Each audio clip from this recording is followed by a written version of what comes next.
नमस्कार एसटीभी च्याटमा यहाँलाई हार्दिक स्वागत छ। म हुँ प्रकाश गिरी।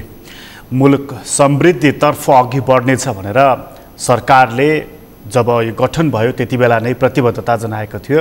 समृद्धि अबको लक्ष्य रहनेछ। राजनीतिक संक्रमण सम्पन्न भएको छ र राजनीतिक संक्रमण सकिसकेपछि विकास र समृद्धि त्यो पनि हाम्रै पालामा भनेर प्रधानमन्त्रीले बारम्बार भन्नुभएको छ। सरकारले नीति तथा कार्यक्रम मार्फत पनि दुई पटक यो वचनबद्धता जनाइसकेको छ र बजेट मार्फत पनि यी कुराहरू ल्याइएको छ। तर सरकार सञ्चालन भएको झन्डै 1.5 वर्षको बीचमा समृद्धिको कुन यात्रा हामीले तय गर्यौं, कुन उचाइ हामीले हासिल गरेका छौं या समृद्धिको यात्राको लागि हामीले कति पाइला चाल्यौं भन्ने सवाल अब बहसको विषय बनिरहेको छ। र त्यो बहसको विषय बनिरहँदाखेरि सबैभन्दा बढी नीतिगत रूपमा बहस हुने थलो हो संसद, जुन जनप्रतिनिधिहरूको मूल थलो हो। र त्यो थलोमा त्यसको पनि महत्त्वपूर्ण एउटा समिति छ, अर्थ समिति। त्यहाँ बजेटका बारेमा मात्र होइन, समग्र अर्थ मन्त्रालयको बारेमा, राष्ट्रिय योजनाको बारेमा, सरकारको मौद्रिक नीतिको सन्दर्भमा त्यसले चिरफार गर्ने कोसिस गर्दछ। र त्यो चिरफार मार्फत गरिरहँदाखेरि, छलफल गरिरहँदाखेरि सरकारले लिएको आर्थिक नीति अर्थ समितिले कसरी पत्ता लगाएको छ र त्यो हेर्दाखेरि प्रष्ट लक्ष्यका साथ देखिन्छ या धुमिल छ या भनौँ कम्पास नभएको जहाज जो समुद्रमा चलिरहन्छ त्यस्तै खालको छ। आजको अङ्कमा हामी त्यसबारेमा बढी केन्द्रित भएर कुराकानी गर्नेछौँ। हाम्रो समृद्धिको यात्रा कति तय भएको छ र यो यात्रा साँच्चीकै हामी हासिल गर्न सक्ने अवस्थामा पुगेका छौँ कि छैनौँ भन्ने सन्दर्भमा हामीसँग कुराकानीको लागि प्रतिनिधि सभाको अर्थ समिति छ, जसको सचिव हुनुहुन्छ सुरेन्द्र हरियाल। उहाँसँग हामी कुराकानी गर्नेछौँ। तपाईँलाई स्वागत छ।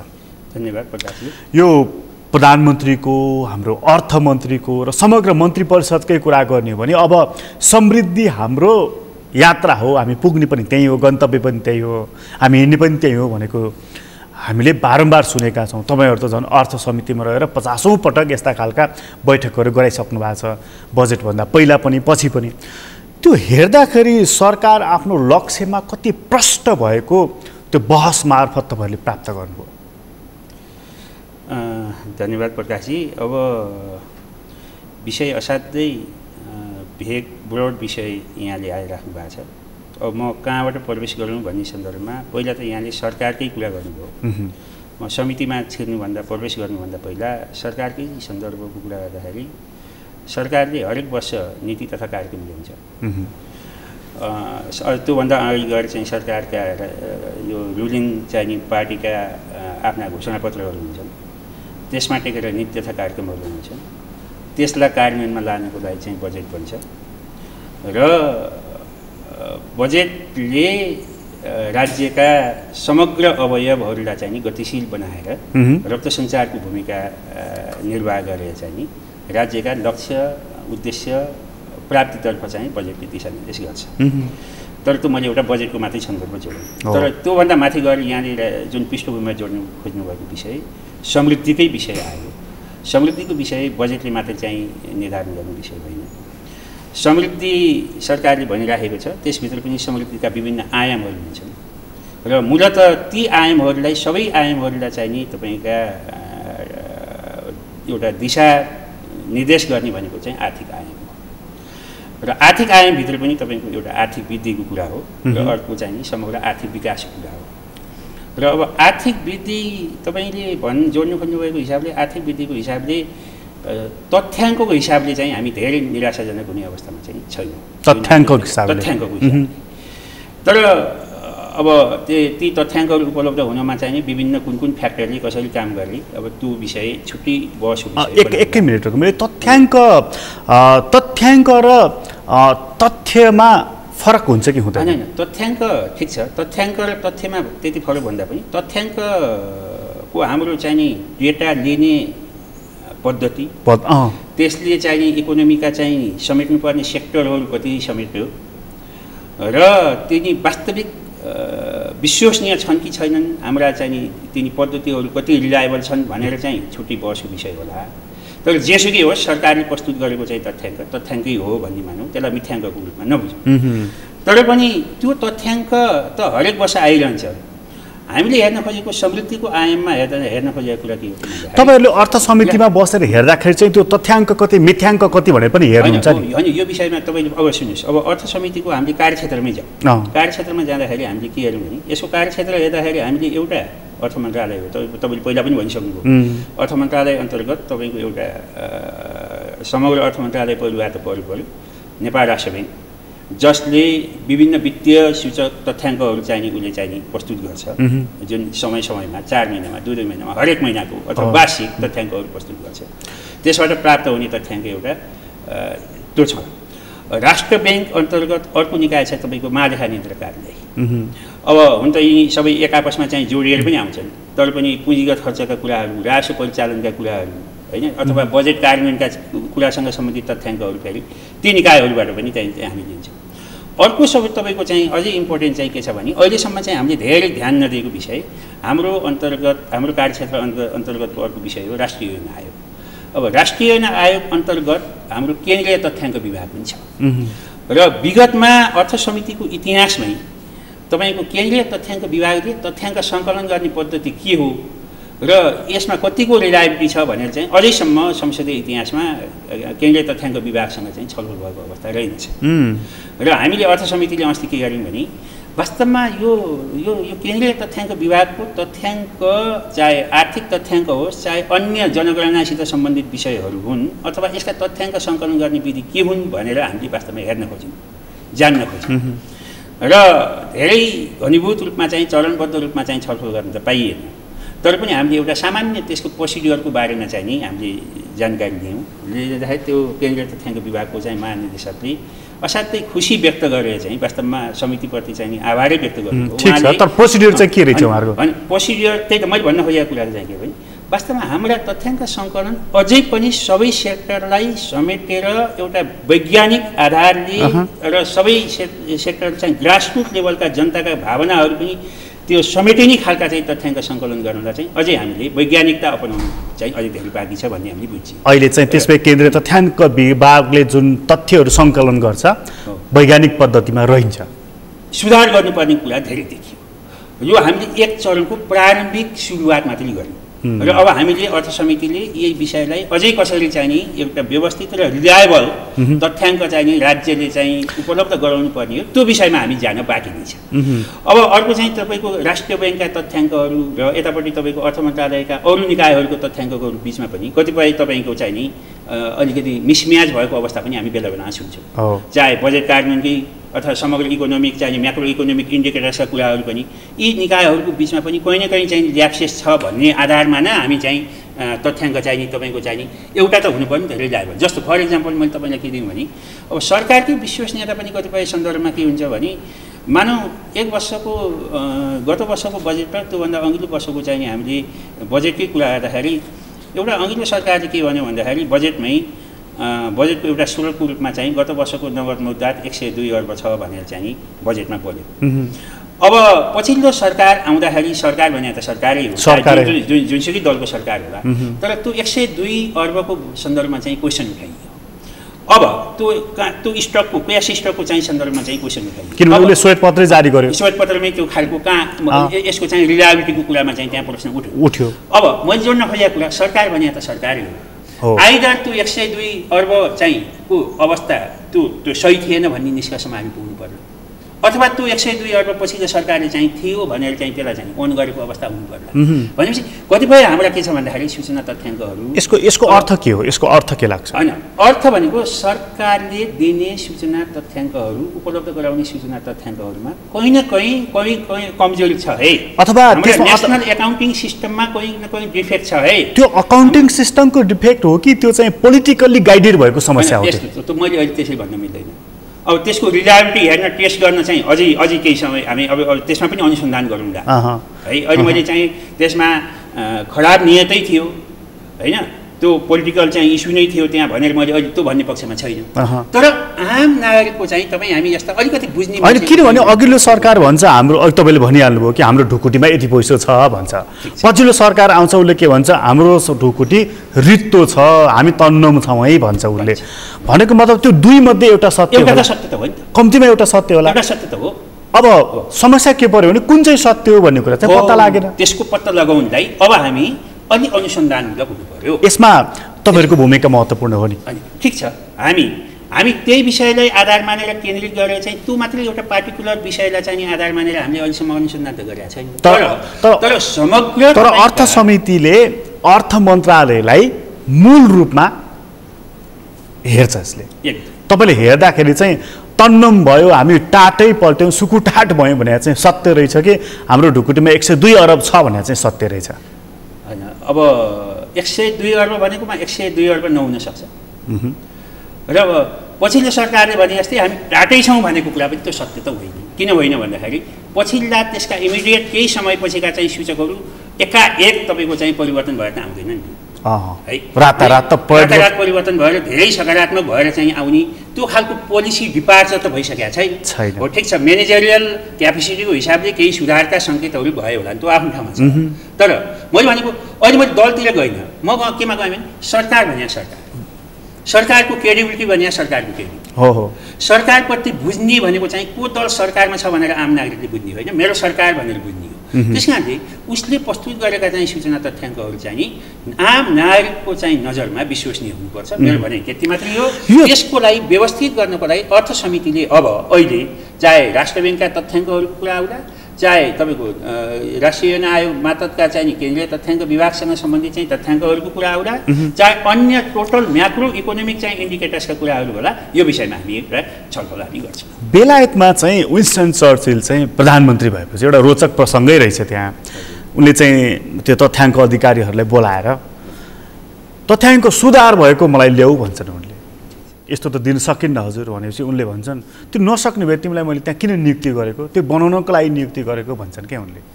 हामीले पनि त त्यही वेस्ट मिनिस्टर सिस्टम ल्याएको। हामी कहाँ पनि यो तथ्याङ्कको चर्चा चलिरहँदाखेरि मन्त्रीजीहरूले राजनीतिक रूपमा प्रेरित भएर या दबाब दिएर तपाईँ सचिवजीले यस्तो तथ्याङ्क ल्याउनुहोस् त अथवा राष्ट्र ब्याङ्क यस्तो तथ्याङ्क ल्याउ त भने त छैन कतै। होइन, सुन्नु न प्रकाशजी, तपाईँले અહીં जुन विन्स्टन चर्चिलको कुरा गर्नुभयो, उहाँले तथ्याङ्क सुधार गरेका तथ्याङ्क ल्याऊ भन्नुको मतलब तिमीले हुँदै नभएका तथ्याङ्क पनि बनाएर ल्याऊ भने त होइन नि। हुँदै नभएका तथ्याङ्क पनि बनाएर ल्याऊ भने हो र, त्यो त होइन। कुरा के हो भन्दाखेरि हिजोका यिनी इन्डिकेटर्सहरू, यिनी चाहिँ स्ट्याटिस्टिक्सले चाहिँ जुन प्रस्तुत गरेका जुन तथ्याङ्क तिनी छन्, तिनीहरूमा तिमीले रियल्ली इम्प्रुभ गरेर चाहिँ राम्रो पर्फर्मेन्स लिएर आऊ भने होला नि कि अब तपाईँले भने हो ठिक छ। तपाईँले एउटा के पनि हुनसक्छ भन्दाखेरि हिजोको तथ्याङ्क पद्धति चाहिँ हाम्रो त्यो वास्तविक तथ्यमा आधारित छैनन्, अथवा हाम्रो त्यो यो सङ्कलन गर्ने, प्रशोधन गर्ने, विश्लेषण गर्ने, भण्डारण गर्ने, उपयोग गर्ने पद्धतिमा हामी कहाँ चाहिँ नि प्रविधियुक्त छैन, अथवा तिमीले चाहिँ सबै सेक्टरलाई समेटेका छैन। त्यसलाई पनि सुधार गरेर चाहिँ तिमीले ल्याऊ भने हो भने त्यो चाहिँ त्यो पर्फर्मेन्सको चाहिँ नि इम्प्रुभमेन्टको कुरा आयो त्यहाँ।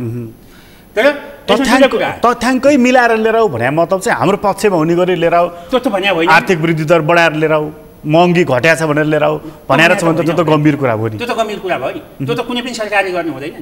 हामी कहाँ त्यस्तो भइराखेको छ? नियत बस मैले भन्दिनँ, तर हुनुपर्ने चाहिँ नि सूचना तथ्याङ्कहरू जस्तो भनौँ न, अब हामीले इन्फ्लेसन चाहिँ नि 4-5% भन्छ। आम नागरिकले चाहिँ नि तपाईँको अनुभूत गर्ने हुने गरी बजारमा त्यही खालको महँगी चाहिँ नि भित्र रहेर चाहिँ आम नागरिकले चाहिँ उपभोग गर्नु पाएको छ। 4-5%मै महँगी सीमित भएको हिसाबले आम नागरिकले उपभोग गरिरहँदा आफ्ना भनौँ आधारभूत आवश्यकताका वस्तुहरू खरिद गरिरहँदा अथवा त्यसको उपभोग गरिरहँदा त्यसैभित्र अनुभूत हुने गरी चाहिँ नि तपाईँको चाहिँ नि उसले त्यो उपभोग गर्न पाएको छ। त अब सिम्पल उदाहरणै दिउँ न, होइन जनताले त के हेर्छ भने तपाईँको मैले हिजो 1 किलो चिनी किन्दाखेरि हिजो यति खर्च गरेका थिएँ र आज मैले यति खर्च गर्नु पर्यो भनेर एउटा ग्रासरुट लेभलको मान्छेले त्यो हेर्छ नि। उसलाई त 5 रुपियाँको महत्त्व छ, उसलाई 10 रुपियाँको महत्त्व छ, 1 रुपियाँको महत्त्व छ, उसले 1 रुपियाँ बढेछ, 1 रुपियाँ चाहिँ सस्तो गर्नुको लागि तपाईँको चाहिँ नि एउटा भनौँ न एउटा सीमाबाट चाहिँ तपाईँको चाहिँ नि अर्को सीमामा अर्को देशमा गएर 30 रुपियाँको गोलबेडा 160 पुगेछ भनेदेखि त उसलाई त्यो 4% र 5%सँग उसलाई के सरोकार? उसले त्यो तथ्याङ्कमा त खेल्दैन। 900 रुपियाँ भएको हिजो खसीको मासु आज चाहिँ 1300 भएको छ भने त उसले त्यही हेर्छ। उसले त मैले हिजो कति भुक्तानी गर्नु परेको थियो, आज कति भुक्तानी गरेको छु भनेर हेर्छ नि। भनेपछि हो त्यो लेभलमा त्यो आधारभूत तहसम्म चाहिँ नि अनुभूत हुने गरीका सूचकहरू हो मैले भन्न खोजेँ अब म ब्याकमा आएँ अनि आर्थिक वृद्धिको कुरा आयो ठिक छ 7% आउला 8% आउला तर त्यसको महसुस त्यो ग्रासरुट लेभलका जनताले अनुभूत हुने गरी पाए कि पाएन हो आर्थिक विकास भनेको त्यो आर्थिक वृद्धि मात्रै आर्थिक भनिन्छ नि आर्थिक वृद्धि हुँदैमा त्यो मुलुक आर्थिक विकास भएको मान्न सकिँदैन जुन तपाईँले समृद्धिको कुरा गर्नुभयो आर्थिक वृद्धि हुँदैमा समृद्ध भएको मान्न सकिँदैन समृद्धिका विभिन्न आयामहरू आर्थिक वृद्धि दर बढ्दैमा मानिसको जीवन स्तर बढेको या मानिसको स्तर बढेको भनेर मान्न सकिन्न सकिँदैन यो महत्त्वपूर्ण पोइन्ट हो है हामी कहाँ के छ भन्दाखेरि हामी कहाँ चाहिँ इकोनोमिक ग्रोथ 80% पुर्याउने ठिक छ आर्थिक विकासको लागि र समृद्धिको लागि इकोनोमिक ग्रोथ अनिवार्य शर्त हो त्यो चाहिँ मान्न सकिन्छ तर तपाईँले सीमित व्यक्तिमा चाहिँ नि विकासका प्रतिफलहरू केन्द्रित हुने गरी चाहिँ बनाइएको चाहिँ आर्थिक वृद्धिले त्यो मुलुक समृद्ध भयो भन्ने मानिन्छ तपाईँले त्यो मान्न सकिँदैन हो त्यसको वितरणको व्यवस्था के हो त्यो तपाईँको चाहिँ उत्पादनका साधनहरूमा चाहिँ पहुँच चाहिँ कसरी भयो कस्ता सेक्टरले चाहिँ तपाईँको चाहिँ उत्पादन गर्यो जो त्यसमा चाहिँ नि रोजगारीको अवस्था कसरी सिर्जना भयो त्यहाँ आम नागरिकले चाहिँ समावेशी सिद्धान्त अनुसार चाहिँ त्यसका फलहरू चाहिँ विकासका फलहरू चाहिँ प्राप्त गर्न सके कि सकेन न्यायचित वितरणको व्यवस्था भयो कि भएन सोसियल चाहिँ तपाईँको चाहिँ जस्टिस त्यहाँ कायम भयो कि भएन हो मानवीय विकास त्यही हिसाबले भयो कि भएन समृद्धिका आयामहरू खालि आर्थिकले मात्र चाहिँ मापन गर्न सकिन्छ तैपनि किन आर्थिक वृद्धि दर चाहिँ यति हामी 7 पुर्याउँछौँ 8 पुर्याउँछौँ अहिले त 8 को लक्ष्य छ होइन त अनि फेरि डबल डिजिटमा जान्छौँ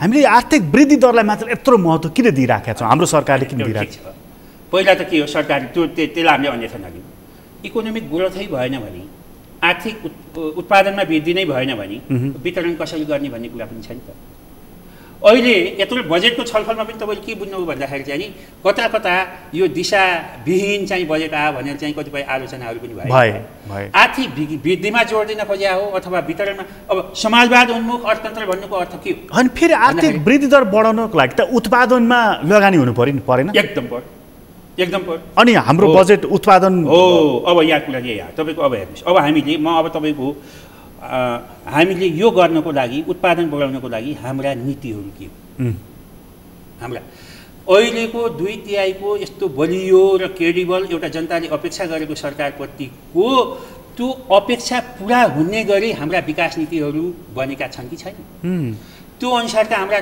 म्याक्रो इकोनोमिक पोलिसीहरू चाहिँ त्यो अनुसार चाहिँ तयार भयो कि भएनन् त्यो खालको लगानीको वातावरण भयो कि भएन इन्भेस्टमेन्ट चाहिँ तपाईँको चाहिँ फ्रेन्डली चाहिँ इन्भाइरोमेन्ट बन्यो कि भएन अथवा लगानीको प्रत्याभूति भयो कि भएन अथवा लगानी गर्ने मानिसहरू आए कि आएनन् संस्थाहरू वातावरण भनेकै मैले त्यही वातावरणको कानुनी वातावरण होला तपाईँको राजनीतिक वातावरण होला तपाईँको चाहिँ त्यो खालका पूर्वाधारसित सम्बन्धित चाहिँ वातावरण होला सरकारले गर्नुपर्ने त्यो वातावरणको लागि चाहिँ त्यो दिनुपर्ने कम्तीमा चाहिँ उसले पब्लिक सर्भिस जुन डेलिभरीका कुराहरू छन् त्यो चाहिँ उपलब्ध गराउने कुराहरू चाहिँ लगानी भन्छ अब हेर्नुहोस् हामीले हाम्रो कार्यक्षेत्रमा तपाईँको लगानी बोर्ड पनि पर्छ मैले त्यहाँ छुट्याएँ लगानी बोर्ड भनेको चाहिँ तपाईँको लगानी प्रमोट गर्नको लागि चाहिँ बोर्ड हो कि हो अब हामीले हेऱ्यौँ हामीले के भन्दाखेरि चाहिँ लगानी प्रमोट गर्नको लागि चाहिँ अब हिजोका पोलिसीमा आज त्यो वातावरण बनाउने गरी कानुन के हो नीति के हो अथवा तपाईँको चाहिँ त्यो खालको चाहिँ सरकारले दिने चाहिँ सुविधा के हो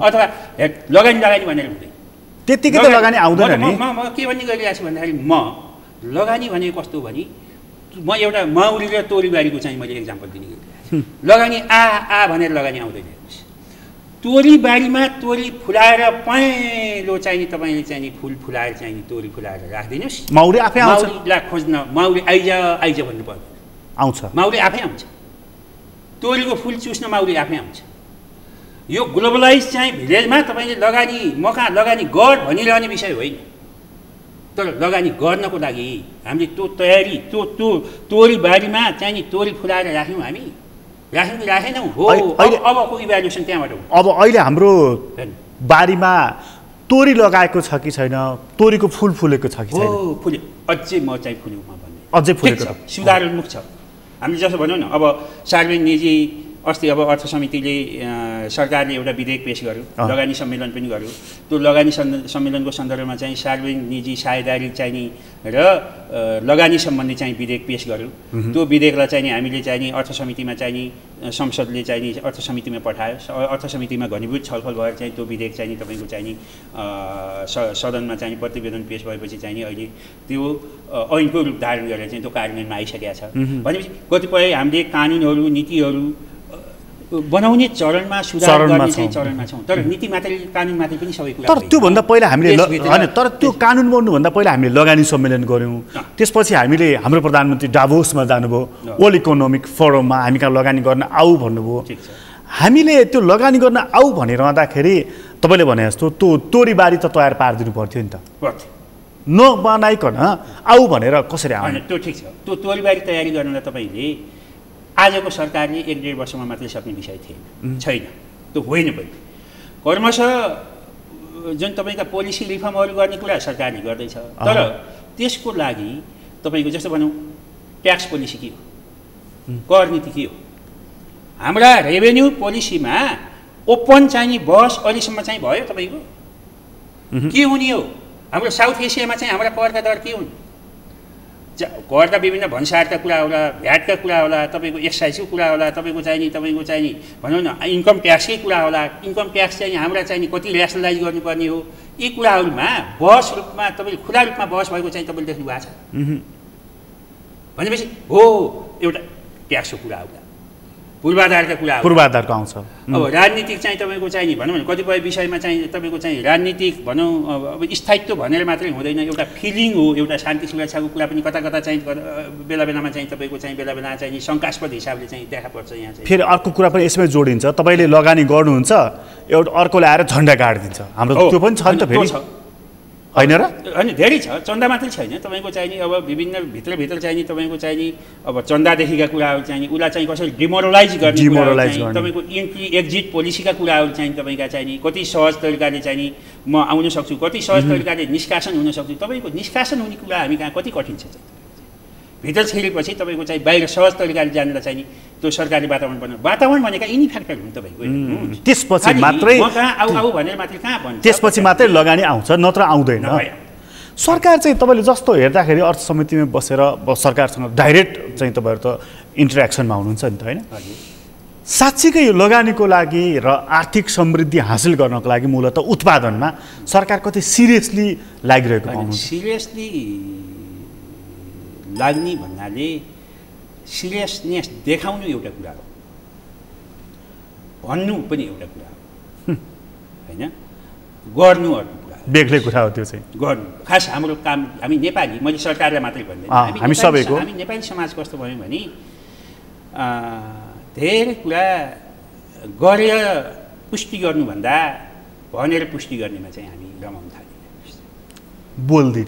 बोलेर अग्रिम रूपमा नगरिकनै पनि धेरै बोलिदिने, जनताको अपेक्षा धेरै चुलाइदिने, खुरुखुरु त्यो धेरै चाहिने कुरा गर्नुभन्दा काम गर्दै जाने, कामले मन जित्ने। हामी त यो 21औं शताब्दी भनेको तपाईँको चाहिँ रिजल्ट बेस्ड म्यानेजमेन्ट हो नि, तपाईँको चाहिँ नतिजामुखी व्यवस्थापन चलाउने हो नि। म्यानेजिङ फर डेभलपमेन्ट रिजल्टका कुराहरू चाहिँ तपाईँको चाहिए चाहिँ नि तपाईँले कति इनपुट लगाउनु भयो, कति प्रोसेस गर्नुभयो, तपाईँ कति इफोर्ट लगाउनु भयो, द्याट डजन्ट म्याटर के। त्यो पब्लिकलाई सरोकार भएन, रिजल्ट चाहियो उसलाई। म बाटोमा हिँड्दाखेरि म कति चाहिने म चाहिँ यो सुरक्षित साथ हिँडेँ, म कति चाहिने त्यो चाहिने बाटो चाहिँ मेरो कति सफा छ, कति म चाहिँ यो चाहिँ इन्भाइरोमेन्टबाट चाहिँ यो पोल्युटेड चाहिँ इन्भाइरोमेन्टबाट चाहिँ म मुक्त छु, म चाहिँ कति मैले चाहिँ मेरो रोजीरोटी मैले कसरी चलाउने हो, मैले रोजगारी कसरी पाउन सक्छु, सरकारले मेरो लागि के दिँदैछ भन्ने कुरा तपाईँले काम गरेर पुष्टि हेर्नुहोस्। नेपाली कस्तो पनि छ भन्दाखेरि एउटा कुरा, सानो कामलाई ठुलो चाहिँ नि तपाईँको चाहिँ नि क्रेडिट दिने खालको चाहिँ बानी नेपालीमा पनि छ। सानो काम गर्ने वाह गर्ने चाहिँ हामी नेपालीहरू, किनभने बिजुलीको तार काट्दाखेरि पनि पपुलर भएको देश हो नि यो त, देश हो। किन नेपाली सबै नेगेटिभ आँखाले छैनन्, नबुझौँ हो हो हो, तर गरौँ न केही। हामी गरौँ हो अर्थ समिति अहिले हामी यो दिशातिर छौँ यत्रो जसो भन्यो नि अहिले सरकारको चाहिँ तपाईँको करिब 2 वर्षको कुरा गर्नुभयो अर्थ समिति चाहिँ गठन भएको तपाईँको जम्मा अहिले 1 वर्ष मात्रै भयो अब अहिले त्यसमा पनि हाम्रो अहिले माननीय सभापतिको नेतृत्वमा जुन अर्थ समिति चल्न लागेको चाहिँ नि यो चाहिँ गत चाहिँ असोजदेखि हो भनेपछि करिब 10 महिना चाहिँ भयो 10 महिनामा अब बरु हामीले तपाईँको के काम गऱ्यौँ भन्ने सन्दर्भमा चाहिँ तपाईँ चाहिँ जानुहुन्छ भने अब हामीले सुरुमा हामीले के गर्यौँ भन्दाखेरि चाहिँ अर्थ मन्त्रालय राष्ट्रिय योजना आयोग तपाईँको राष्ट्रिय प्राकृतिक स्रोत तथा वित्त आयोग पनि छ हामीसँग हाम्रो कार्यक्षेत्र अन्तर्गत अनि तपाईँको चाहिँ नि लगानी बोर्ड मूलत यस अन्तर्गतका सबै निकायहरू चाहिँ त्यो भनेको जस्तो तपाईँको अर्थ मन्त्रालय भन्दा बित्तिकै तपाईँको रेभेन्यू म्यानेजमेन्टका सबै कुराहरू त्यहाँ आउँछ तपाईँको पब्लिक एक्सपेन्डिचरको कुराहरू सबै त्यहाँ आउँछ यता अर्थ मन्त्रालय भनेपछि राष्ट्र ब्याङ्क आउँछ राष्ट्र ब्याङ्क भनेको तपाईँको चाहिँ फाइनेन्सियल सेक्टर सबै त्यहाँ आउँछ मनी मार्केट त्यहाँ आउँछ तपाईँको त्यहाँ क्यापिटल मार्केटको कुरा त्यहाँ आउँछ तपाईँको चाहिँ राष्ट्रिय योजना आयोग भनेपछि तपाईँको चाहिँ नि टोटल प्लानिङ प्रोग्रामिङ बजेटिङका कुरा तपाईँको चाहिँ नि हुँदा चाहिँ तपाईँको यी अहिले यो योजनाले अन्तर्राष्ट्रिय रूपमा हामीले चाहिँ भनौँ न प्रतिबद्धता जनाएका चाहिँ सस्टेनेबल डेभलपमेन्ट गोलदेखि लिएर चाहिँ तपाईँको चाहिँ नि हामी अल्प विकसितबाट विकासशील मुलुकमा गर्नुपर्ने कामहरूदेखि लिएर मध्यम आय भएको मुलुकमा जानुपर्ने कामहरूदेखि लिएर अहिले चाहिँ 15 योजना दीर्घकालीन सोचसहितको चाहिँ 15 योजनाका चाहिँ कुराहरू चाहिँ कसरी लागू हुँदैछ भन्ने कुराहरूदेखि लिएर समग्र तपाईँको भनौँ न म्याक्रो इकोनोमिक पोलिसीहरूदेखि डेभलपमेन्ट म्यानेजमेन्टका सबै आयामहरूदेखि चाहिँ हामी चाहिँ नि यसलाई एक गरेर चाहिँ हामी हेर्ने सन्दर्भमा हामीले सुरुमा के गर्यौँ भन्दाखेरि चाहिँ सबै निकायसम्मसँग यिनीहरूले आएसम्म गरेका कामहरू के हो यिनीहरूको कार्यक्षेत्र के हो यिनले कसरी गरिराखन् भनेर हामीले सुरुमा तपाईँको ती कुराहरू पहिला इन्फर्मेसन लिँदैमा समितिलाई चाहिँ नि 1.5-2 महिना गइसकेपछि हामी के गर्यौँ भन्दाखेरि चाहिँ नि अब सधैँभरि चाहिँ तपाईँको चाहिँ यो फेडरल सेटअपमा जुन हिजो चलिरहेका चाहिँ आयोजना कार्यक्रमहरू हाम्रा चाहिँ नि कहिल्यै पनि चाहिँ तपाईँको चाहिँ कुनै पनि कार्यक्रमहरू चाहिँ समयमा नसकिरहेको सन्दर्भमा कतिपय हस्तान्तरण भएर गएका कार्यक्रमहरू छन् तिनीहरूको चाहिँ स्रोतको सुनिश्चितता के हो तिनीहरू चाहिँ कसरी प्रदेशले गर्ने हो कि स्थानीय तहले गर्ने हो कि सङ्घले गर्ने हो कि तिनीहरूलाई अलपत्र पार्नबाट कसरी बचाउने हो भन्ने सन्दर्भमा हामीले एउटा बहसको विषय चाहिँ नि त्यसलाई पनि हामी गऱ्यौँ र सरकारलाई एउटा स्पष्ट दिशानिर्देश पनि गऱ्यौँ भलै हो एउटा कुरा के छ भन्दाखेरि तपाईँको चाहिँ नि समितिले दिएका निर्देशनहरू कति कार्यान्वयन भयो यसमै आउन चाहिरहेको थिएँ म वास्तवमा तपाईँले त अध्ययन गर्नुभयो तपाईँहरूलाई फेरिस्ट पनि मन्त्रालयले पक्कै दिए त्यो तपाईँहरूले निर्देशन दिनुहुन्छ त्यो निर्देशन चाहिँ सरकारले कति पालना गर्छ अब सुन्नुहोस् मैले तपाईँलाई एक्जाम्पल दिएँ हिजो हामीले बजेटकै अहिले तत्काल चाहिँ आर्थिक वर्ष सकिएको सन्दर्भमा मैले बजेटमै केन्द्रित भएँ बजेटमै ठिक छ बजेटमै केन्द्रित ठिक छ अब हामीले हिजो के भन्यौँ समयमा बजेट नआएको कारणले गर्दाखेरि बजेट कार्यान्वयन भएन पनि भन्यौँ राजनीतिक अस्थिरता भएको कारणले चाहिँ बजेट कार्यान्वयन भएन पनि भन्यौँ बारम्बार सरकार फेरबदल भएको कारणले गर्दाखेरि पनि बजेट कार्यान्वयन भएन पनि भन्यौँ अथवा फलाना भन्यो यो कारणले भन्यो ढिस्कानो थुप्रै कारण भन्यौँ हामीले विभिन्न कारण भन्यो त्यो सबै तिनी भनौँ एक किसिमले आफूलाई सेफ साइडमा राख्नको लागि हामीले भन्दै आयौँ अब संविधान जारी भयो संविधानले त चाहिँ तपाईँको जेठ 15 मा चाहिँ बजेट लिएर आऊ भन्यो ल्याएको पनि छ होइन अब बजेट तपाईँको चाहिँ नि समयमा पारित भएको पनि छ साउन 1 गतेदेखि बजेट कार्यान्वयनमा गएको पनि छ अनि हामीले के भन्यौँ भन्दाखेरि गत वर्षकै सन्दर्भमा यो समिति आएपछि हामीले के भन्यौँ भने ठिक छ अब हिजोका जस्ता चाहिँ नि यो भएन र ऊ भएन भनेर चाहिँ नि बजेट कार्यान्वयनमा हिजोकै कुरा दोहोरिनु हुँदैन है जस्तो यसमा अलिकति प्रष्ट रूपमा जाउँ जस्तो तपाईँहरूले यो हिजोकै कुरा दोहोरिनु हुन्न भने मतलब चाहिँ साउन 1 गतेदेखि बजेट कार्यान्वयनमा गएपछि जेठको आधा आधीबाट काम सुरु गरेर असारको 25 को सम्म काम गरिरहने पानी परिरहेछ पिच भइराखेको छ पिच बगाइराखेको छ यस्तो नगर भन्नुभएको छैन सुन्नुहोस् न म त्यही लाइनमा आउँदैछु नि त प्रकाशजी म केमा आउँदैछु तपाईँ सुन्नु हामीले बारम्बार नट ओन्ली अर्थ मन्त्रालय हुन त हाम्रो डाइरेक्ट कार्यक्षेत्र होइन हामीले के भन्यौँ अर्थ मन्त्रालयलाई साक्षी राखेर अर्थ मन्त्रालयको माननीय मन्त्रीज्यू पनि हुनुहुन्थ्यो मन्त्रीजी नआएको भए सचिवजी हुनुहुन्थ्यो त्यहाँ र उहाँहरूलाई राखेर हामीले ठुलो पुँजीगत खर्चको हिस्सा चाहिँ विनियोजन भएका विकासे मन्त्रालयहरू भौतिक पूर्वाधार शहरी विकास मन्त्रालय तपाईँको चाहिँ भनौँ न स्थानीय सङ्घीय मामिला मन्त्रालय लगायतका मन्त्रालयहरू खानेपानी मन्त्रालय अथवा कृषि विकास मन्त्रालय लगायतका मन्त्रालयहरूसँग हामी बस्यौँ अब पुँजीगत खर्च समयमा गर्ने र बजेट कार्यान्वयन समयमा गर्ने प्लान के छ भनेर हामीले भन्यौँ भन्दाखेरि उहाँहरूसँगै छलफलमा अब हामी आउने वर्ष अब कर्मचारी समायोजन भएन, के भएन, संरचना भएनन्, के भएनन् भन्ने बाहना त्यति बेला छँदै थियो। तैपनि हामीले यी सबै कुरालाई सेटल गर्दै, यी म्यानेज गर्दै अब के गर्नु भन्दाखेरि चाहिँ नि मङ्सिर महिनासम्म ठेक्कापट्टाको काम सक्नु। साउनदेखि मङ्सिर भने कति भयो तपाईँ? साउन, भदौ, असोज, कार्तिक, मङ्सिर 5 महिना भयो। अनि हरेक महिनाको चाहिँ कार्ययोजना बनाएर चाहिँ तपाईँको चाहिँ नि बजेट कार्यान्वयनमा चाहिँ लग्नु, क्यालेन्डरमै जाउँ। अनि के भन्यो दोस्रो चौमासिकसम्म चाहिँ तपाईँको चाहिँ नि 60% बजेट चाहिँ कार्यान्वयन गरिसक्नु। अन्तिम चौमासिकमा 40%, त्यसमा पनि असार महिनामा 10% भन्दा बढी खर्च नगर्ने गरी, असार महिनामा 10% भन्दा बढी खर्च नगर्ने गरी चाहिँ कार्ययोजना बनाएर कार्यान्वयन गर्नु भनेर तपाईँको चाहिँ नि अर्थ समितिले चाहिँ नि सम्बन्धित निकायलाई अर्थ मन्त्रालय मार्फत निर्देशन दियो। तर अब सुन्नुहोस्, अब यसमा एउटा कुरा के हुन सक्छ प्रकाशजी भन्दा त्यो अव्यवहारिक अथवा तपाईँको पालना गर्न नसकिने खालको निर्देशन दियो भन्ने क्वेसन पनि उठ्न सक्छ नि। तपाईँलाई मैले एउटा रेफरेन्स दिउँ, मलाई ट्याक्कै कुन आर्थिक वर्षको भनेर भने 66 वा 67 को बजेटले आफै के भनेको छ भने हामीले असार महिनामा 20% भन्दा बढी खर्च गर्ने छैनौँ। आफैले कमिट गरेको छ, बजेटले बोलेको छ। त्यसपछि तपाईँ के भनेको छ, दोस्रो चौमासिकसँग चाहिँ हामीले चाहिँ नि 60% खर्च गरिसक्नेछौँ भनेर बजेटले आफै बोलेको छ। अब ठिक छ, 20 को सट्टा हामीले 10 अलि नसकिने भनिएछ कि भन्ने तपाईँले क्वेसन गर्नुहुन्छ भने पनि ल त्यसमा 20 भित्र सीमित भयो त।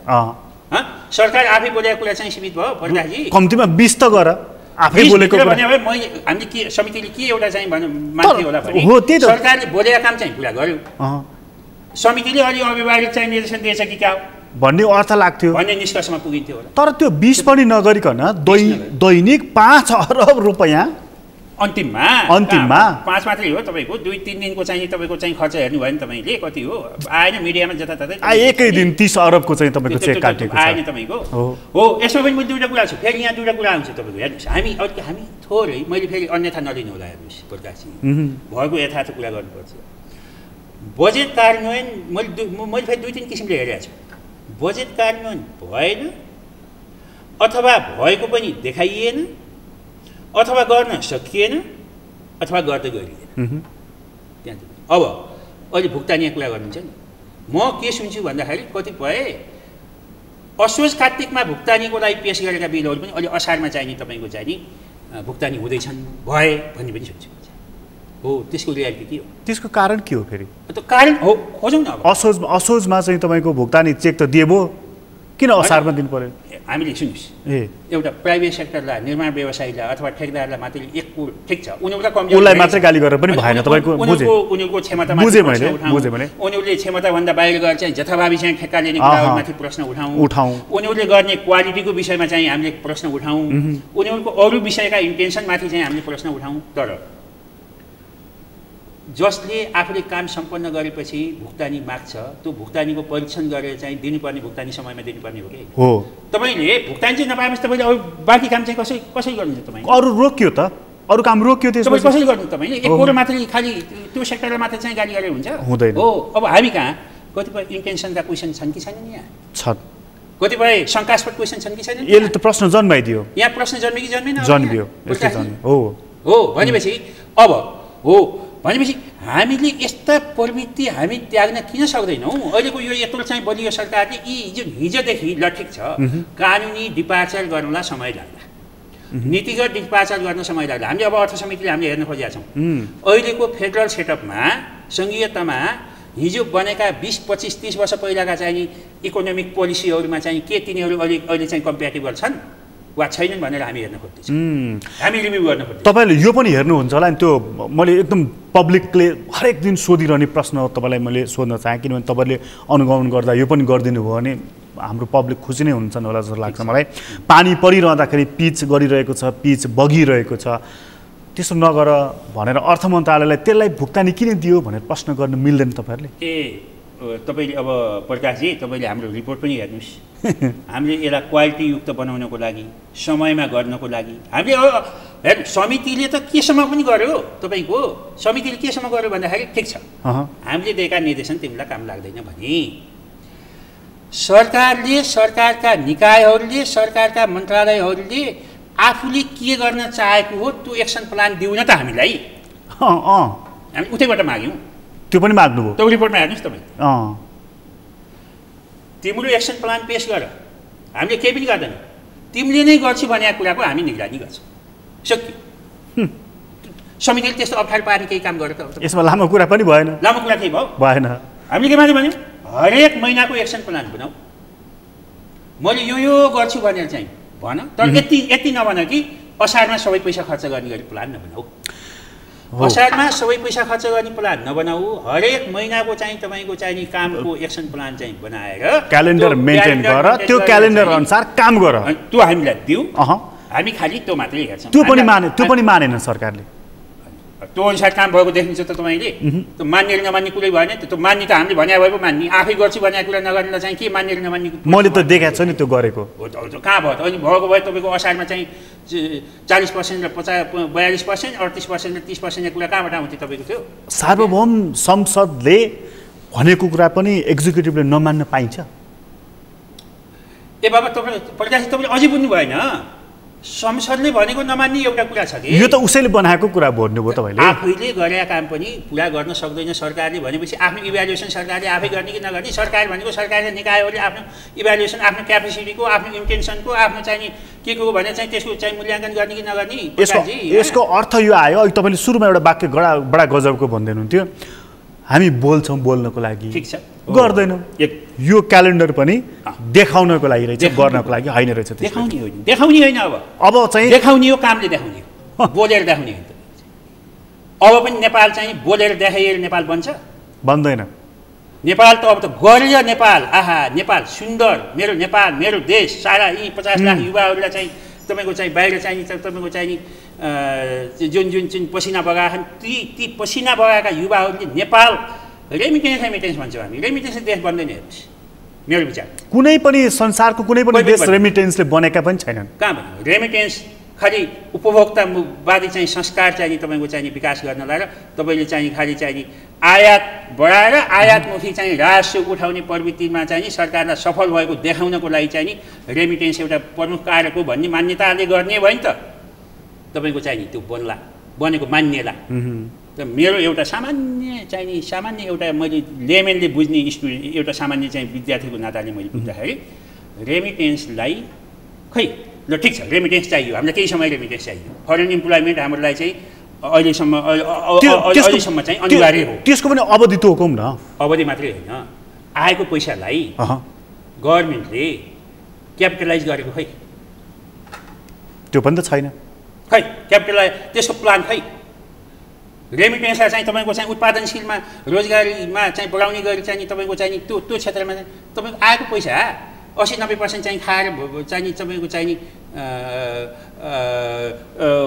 के अरे तपाईँको चाहिँ यो उपभोगमा सकाएर बचत नगरेर त्यो पनि विलासिताको सामान वस्तु पैसा पनि उतैबाट आउँछ, सामसङको मोबाइल आउँछ, पैसा उतै जान्छ फेरि। अहिले हेर्नुहोस् तपाईँको चाहिँ रेमिटेन्स भनौँ बाहिर गएका चाहिँ युवाहरू, यहाँका घर परिवारका सदस्यहरूको हेर्नुहोस् त तपाईँको चाहिँ एक घरबाट तपाईँले 4-5वटा मोबाइल दिनु तपाईँ चाहिँ निस्किन्छ।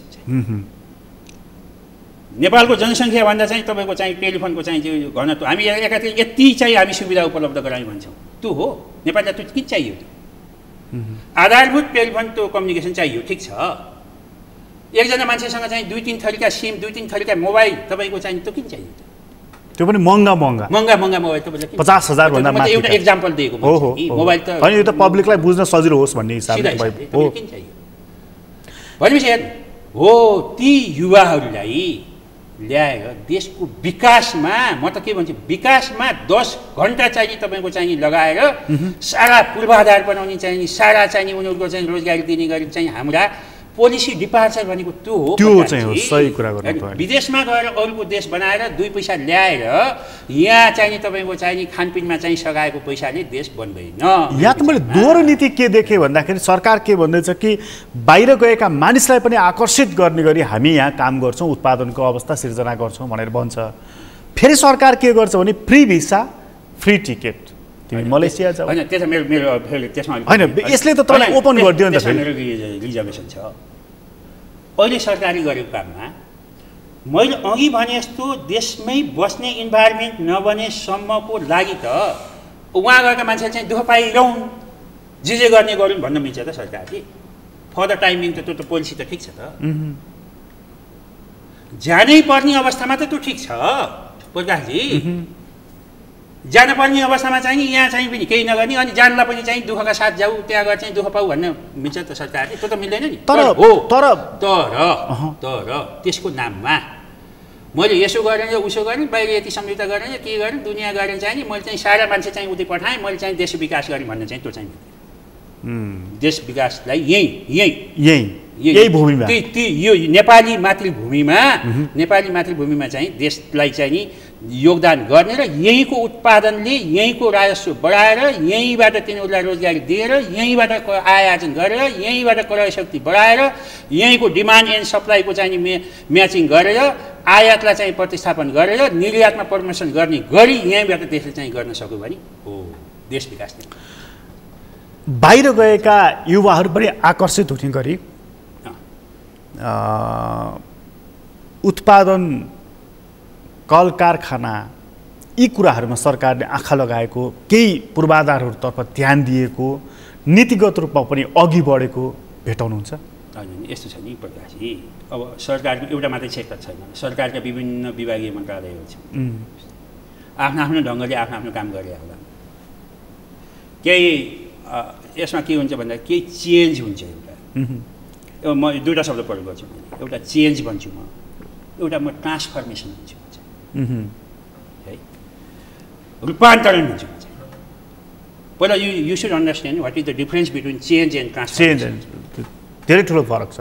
केही परिवर्तन छ, सबै निराशाजनक चाहिँ आँखाले नहेरौँ न, तर आज हामीले ग्रेजुअल चेन्ज गरे मात्र चाहिँ हामी अरू समृद्ध मुलुकहरू, छिमेकी मुलुकहरूको चाहिँ नि त्यो गतिमा पुग्न, त्यो अवस्थामा पुग्नलाई आज हामी ग्रेजुअल चेन्जले पुग्ने अवस्था छैन। त्यहाँ तपाईँको ट्रान्सफर्मेसन छ, त्यहाँ ट्रान्सफर्मेसन चाहियो नि, त्यहाँ तपाईँको नत्र भने पोलिसी खै, त्यो खालको वातावरण खै तपाईँको। समय क्रमले धकेलेर ल्याएको विकास अथवा परिवर्तनलाई त परिवर्तन मान्न सकिएन नि। त्यो त तपाईँले केही नगरे पनि केही न केही चाहिँ ग्रेजुअल चाहिँ तपाईँको चाहिँ परिवर्तन त आउँछ, आफै आउँछ। त्यो भनेको मैले अहिले सरकारले केही पनि गरेको छैन, हात खुम्चाएर बस्यो मैले भनेको छैन नि प्रकाशजी। मैले भन्न खोजेको चाहिँ यहाँ भएका युवाहरूलाई रोक्नको लागि मानौँ ल अहिलेको लागि तुरुन्तै त्यस्तो खालको कुनै अवस्था छैन भनेदेखि, तर एउटा लक्षण त देखिन्छ नि त, एउटा लक्षणले चाहिँ केही गर्दैछ है भन्ने खालको छ त। होइन यस्तो छ, अब हामी हुन त नेगेटिभ माइन्डेड धेरै भयौँ, अब केही पनि भएन नि। तर एक दुईवटा कुरा नि जस्तो पोजिटिभै भएर हेर्दाखेरि पनि, जस्तो यो प्रधानमन्त्री रोजगार कार्यक्रम आदि इत्यादि यसो हेर्दाखेरि त त्यसै रिङ्गटा लाग्दैन तपाईँलाई? रिङ्गटा होइन, त्यो जुन मेथड जुन तरिकाले गरिँदैछ नि सस्टेनेबल छैन, आउटपुट दिन्छ त्यसले रिजल्ट दिँदैन मेरो दृष्टिमा। प्रधानमन्त्री भनेको सम्मान्य प्रधानमन्त्री हो यो देश। प्रधानमन्त्रीको नाम जोडिनु भनेको त्यो झिना मसिना चाहिँ तपाईँका रोजगारका त्यसले गर्ने होइन। राष्ट्रपति कुनै विषयसँग सम्मानित राष्ट्रपति संस्था जोडिन्छ, कुनै विषयसँग तपाईँको सम्मानित चाहिँ तपाईँको चाहिँ प्रधानमन्त्री जोडिन्छ, त्यसले ल्याउने कार्यक्रम दिगो हुनु पर्यो। त्यसले वास्तवमा उत्पादन एउटा चाहिँ तपाईँको चाहिँ सबैलाई एकदम चाहिँ आहा भनेर चाहिँ एउटा अपनत्व बोध हुने गरी चाहिँ सबैले लाभ हुने खालको हुनु पर्यो तपाईँको चाहिँ। एकछिन चाहिँ सामान्य खालको चाहिँ बिहान बेलुका चाहिँ काम गरेर बिहान बेलुका मात्र चाहिँ केही समयको लागि चाहिँ यसो फाइदा लिने टाइपका चाहिँ हाम्रा जुन कार्यक्रम, जुन म त भन्छु त्यो एक किसिमले बजेट खर्च भयो, केही आय पनि आर्जन पनि भयो होला, तर त्यसबाट आउने रिजल्ट, त्यसबाट चाहिँ आउने दिगोपना, त्यसबाट उसको चाहिँ रोजगारीमा चाहिँ हुने चाहिँ स्थिरता, ऊ के अब त्यो कार्यक्रमबाट चाहिँ सधैँभरि ऊ मेरो करियर अथवा मेरो चाहिँ यो यही हो भनेर चाहिँ बस्न सक्ने अवस्था छ प्रकाशजी? छैन, त्यो त सम्भवै छैन। त्यो छैन भने मान्छे त्यो एकछिनको लागि तपाईँ एकछिन कुलो सफा गरे, एकछिन झार सफा गरे त उसलाई कसरी जिन्दा सधैँभरि जीवन निर्वाह हुन्छ त? अब अन्तिममा त उसले फेरि ताक्ने त उतै रहेछ नि त। हो, उतै रहेछ नि तपाईँको चाहिँ मेरो यसबाट निर्वाह हुँदैन भन्ने ताकेपछि हो भने मान्छेलाई यहाँ रिटेन गर्ने पोलिसी खै लङ टर्ममा मेरो देशको विकल्प मै हो अथवा यो देश नै मेरो विकल्प हो यो बाहेक अरू छैन म बाहिर गएर चाहिँ दुःख गरेर चाहिँ नि जति गरे पनि चाहिँ मैले त्यहाँबाट चाहिँ मैले सुख अनुभूत हुन सक्दैन हेर्नु त त्यसका कस्टहरू के छन् प्रकाशजी त्यहाँ कतै युवाहरू चाहिँ बाहिर जाने हामी समृद्धिको भाका हालिकन भाषण पनि गरिराख्ने यसरी संवाद पनि गरिराख्ने कतै यो देश वृद्धाश्रममा परिणत त हुँदैन होइन वृद्धाश्रम एउटा पाटो हो ठिक छ वृद्धाश्रम तपाईँ युवा यहाँ भए पनि वृद्धाश्रम चाहिँ चाहिन्छ होइन तर भएका युवा सम्मान गर्न त्यो पनि चाहिन्छ पाखुरा बलिया भएका जति चाहिँ तपाईँ पाखुरा बलिया भएका यहाँ तपाईँको 10 घण्टा चाहिने काम गर्छन् र चाहिँ बाबुआमालाई चाहिँ हेर्न सक्दैन भने त्यो राज्यको दायित्व वृद्धाश्रममा लानु पनि पर्छ त्यो ठिक छ त्यो सोसियल सेक्युरिटीको पार्ट सोसियल प्रोटेक्सनको पार्ट त्यो राज्यको चाहिँ भूमिकाभित्र छोड्दैन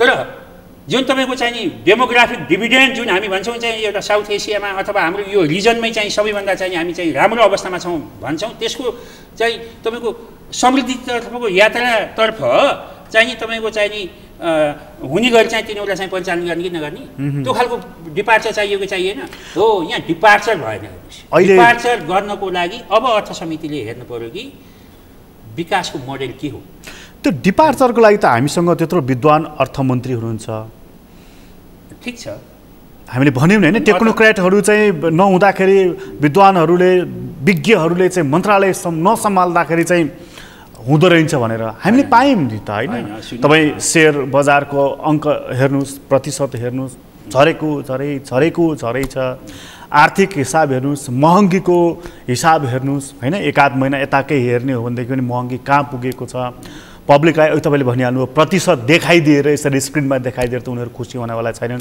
किनभने उनीहरूको चुलोमा त महँगी पसिसकेका छ भन्दाखेरि चाहिँ नि अब गरिबीकै कुरा गर्ने हो हामी दक्षिण एसियाकै हामी दोस्रोमा पुगिसक्यौँ हाम्रो पासपोर्टकै कुरा गर्ने हो भने हामी त्यस्तो 9औं कमजोर खालको पासपोर्टधारीमा पुगिसकेका रहेछौँ भन्दाखेरि हामी कहाँ गइरहेका छौँ हाम्रो यात्रा कता भइरहेका छ यस्तो छ सुन्नुहोस् न हामीले अर्थमन्त्रीको सन्दर्भ जोड्नुभयो यहाँले अर्थमन्त्रीको क्षमतामाथि प्रश्न गर्नु हुँदैन अर्थ मन्त्रालयमा त्यतिको नेतृत्व पाउनु भनेको चाहिँ हाम्रो लागि वास्तवमा सबैले हामीले गौरवान्वित ठान्नुपर्छ तर मैले भने नि सैद्धान्तिक र व्यवहारिकता भन्नु र गर्नुमा धेरै फरक हुने रहेछ भन्ने कुरा गर्न त खोज्नु भएको छ कतिपय अहिले मानव अहिले हेर्नु न अब फर इक्जाम्पल अहिले कतिपय ढुवानी व्यवसाय चाहिँ तपाईँको चाहिँ नि आन्दोलित छ ढुवानीमा भ्याट लगायो भनेर आन्दोलित छ अब हेर्नु संसदको म अहिले अर्थ समितिमा भएको नाताले अथवा भनौँ न सरकारले जति पनि काम गर्न खोजेको छ अहिले आलोचना के भएको देखिन्छ भन्दाखेरि तपाईँको चाहिँ नि पहिला पोलिसी ल्याउने बेलामा पहिला प्रोग्राम ल्याउने बेलामा अथवा पहिला चाहिँ हामीले चाहिँ कुनै कार्यक्रम घोषणा गर्नुभन्दा पहिला स्टेक होल्डरसँगको डिबेट खै हामी कहाँ पार्टिसिपेटिभ भने त्यो हो अनि सरकारले राम्रो ठानेर ल्याउँछ त्यो फेरि सरकारले गलत गर्यो भने ल्याएका कन्टेन्टमा चाहिँ मेरो कतिपय सन्दर्भमा हो ठिक छ कतिपय अब गुठी विदेश सिधैका कुराहरू म त्यता प्रवेश गरिनँ त्यतातिर म गइनँ कतिपय त्यहाँ ठिक छ त्यसले कसैलाई चाहिँ नि असर पार्ने खालको कुरा तर सरकारले ल्याउन खोजे त हिजोका बिग्रेका सिस्टमहरूलाई राम्रो गर्न खोजे पनि त छैन तर कम्तीमा उसले स्टेक होल्डरसँगको डिबेट र हिजो यो कमजोरी हो आज हामीले यो सुधार गर्नलाई चाहिँ नि तिमीलाई चाहिँ नि यो यो यो यो यो पोलिसी ल्याउँदैछौँ यो प्रोग्राम ल्याउँदैछौँ यसरी हामी कार्यान्वयन गर्न खोज्दैछौँ तिमीले यसमा तिमीलाई यसले नेगेटिभ असर केही पनि पार्दैन तर यसबाट हिजोका विकृतिहरूलाई चाहिँ केही नियन्त्रण गर्ने कुरामा चाहिँ तिमीले अवरोध गर्न पाउँदैन भनेर पहिला डिबेट गर्ने हो कि अहिले आइसकेपछि अब महगर मानौँ ढुवानीमा चाहिँ महगर लगाइसक्यो आर्थिक ऐनले त्यो सबै कुरा गरिसक्यो कानुनको परिवर्तनको विषय छ अब ढुवानी व्यवसायीहरू चाहिँ आन्दोलित छन् अब अहिले सरकारले के गर्छ त्यसपछि कार्यदल बनाउँछ ए बाबा पहिल्यै सबैको सहभागी हुने गरी कार्यदल बनाएर त्यो ल्याउने कि नल्याउने भन्ने कुरा निष्कर्षमा पुगेर ल्याउन उचित छ भने ल्याउने उचित छैन भने नल्याउने गरे हुन्थ्यो नि त भलै त्यो त करको दायरामा ल्याउनलाई चाहिँ त्यसलाई कसरी व्यवस्थित गर्ने त्यो आफ्नो पाटोमा छ त्यो त ल्याउनु पर्ने विषय त होला नि यो चाहिँ के यो ढङ्ग नपुग्या कि यो कतिपय ढङ्ग नपुग्या यो ढङ्ग नपुगेको रूपमा मात्रै कतिपय ढङ्ग नपुग्या हो यसमा चाहिँ के छ भन्दाखेरि तपाईँको पोलिटिसियन मात्रै मैले भन्दिनँ स्थायी संयन्त्रले ठिक समयमा ठिक इनपुट दियो कि दिएन त्यहाँ ठिक यसका भनौँ न के भन्छ प्रोस एन्ड कन्स के भन्छ नि तपाईँको चाहिँ यसका पर्ने सकारात्मक प्रभाव र नकारात्मक प्रभावको हामी अलिकति अलि अगाडि चाहिँ के हुनसक्छ भनेर चाहिँ हामी हेर्ने कि नहेर्ने? यो नाक्कै मुनि मात्रै भन्दा अलि पर हेर्नु पर्यो, 2 फिट पर हेर्नु पर्यो तपाईँको पर्यो। हो, अब हामी विकासका मोडेल बनाउँदा पनि अलि पर हेरौँ, 20 वर्षलाई हेरौँ, 25 वर्षलाई हेरौँ, तर काम आजदेखि थाल्नु, त्यो खालको पोलिसी हामी त्यो बनाउँ। हो, अब अर्थ समितिले हामी के गर्न खोज्दैछौँ भन्दाखेरि चाहिँ म्याक्रो इकोनोमिक पोलिसी रिभ्यू 1, अब त्यसपछि रेभेन्यू म्यानेजमेन्टका पोलिसी रिभ्यू। अब हेर्नुहोस्, मान्छेले करका कुरा आयो नि गत वर्ष, करमा धेरै विवाद भयो। अहिले हामी पूर्व बजेट छलफलमा चाहिँ हामी 10 ठाउँ भेरी बाहिर गयौँ, 1 महिना यति गरेको हामी काम गऱ्यौँ बाहिर।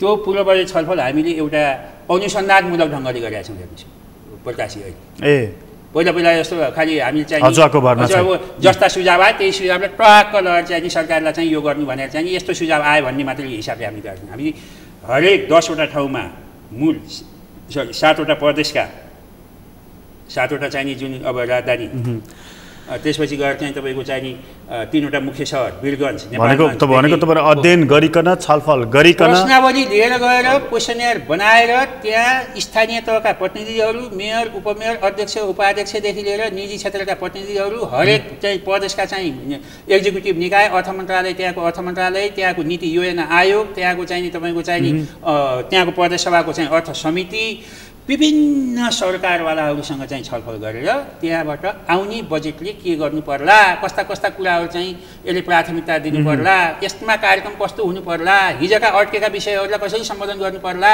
अबका हाम्रा नीति के हुनु पर्ला, अबका हाम्रा कार्यक्रम के। हेर्नु, एउटा 60वटा चाहिँ प्रश्न चाहिँ लिएर हामी गएको थियौँ। हामी खालि भ्याकुम माइन्ड लिएर गएर त्यहाँ जे भन्छ त्यही सुनेर आउने पक्षमा थिएन। हो, ल्याइसकेपछि हामी के गर्यौँ भन्दाखेरि चाहिँ सारा लिखित मौखिक सुझाव ल्याएर चाहिँ हामीले अर्थ समितिको एउटा क्यापेसिटीमा चाहिँ अलिकति अझै हाम्रो त्यति विकास गर्न सकेका छैनौँ। हामीले अलिकति एनालाइसिस गर्न चाहिँ अलिक केही विज्ञ सेवा पनि हामी लिएर चाहिँ हामीले कुनै संस्थाको होइन लिएर हामी ठिक छ। हिजोको जस्तो यसलाई यसरी टुङ्ग्याउँ, हिजोको जस्तो हचुवाको भरमा या जसले जे भन्छ टपक्क टिपेर ल्याएर ल भनेर निर्देशन फरमान जारी गर्ने तहमा अहिले तपाईँहरू हुनुहुन्न। कम्तीमा यसलाई सरकारले चाहिँ स्वीकार्नुपर्छ, मान्नुपर्छ, किनभने यसमा नै हाम्रो उन्नति छ नि त। ठिक छ, अर्थ समिति हाम्रो सरकारले गर्नुपर्ने काममा हाम्रो धेरै चासो। हस्, तपाईँलाई धेरै धन्यवाद। ल प्रकाशजी, अब तपाईँलाई त विशेष धन्यवाद छ। यो चाहिँ सगरमाथा टेलिभिजनले एउटा चाहिँ अर्थ समितिमा भइरहेका कामहरू सन्दर्भमा र अब भावी प्लानको सन्दर्भमा पनि एउटा समितिको सचिवको हैसियतमा चाहिँ नि केही कुरा राख्ने चाहिँ मौका दिनुभयो। तर अब भन्नुपर्ने कुरा अझै धेरै कति छन् हाम्रो कार्यक्षेत्र व्यापक छ। समय क्रममा चाहिँ फेरि यी कुराहरू चाहिँ पछि यी कुराहरू पछि पनि तपाईँसँग कुराकानी सम्वाद भइरहेको छ। यो मेरो सानो मन्तव्यको लागि, यो भनाइको लागि चाहिँ विशेष धन्यवाद दिन चाहन्छु। आदरणीय दर्शक, तपाईँलाई पनि धन्यवाद। आज हामीले कुराकानी गऱ्यौँ अर्थ समितिका सचिव सुरेन्द्र हरियालसँग। उहाँसँगको कुराकानी अहिलेलाई यति नै। एसटिभी च्याटबाट म प्रकाश गिरीलाई बिदा दिनुहोस्। सगरमाथा टेलिभिजन हेर्दै गर्नुहोला। नमस्कार।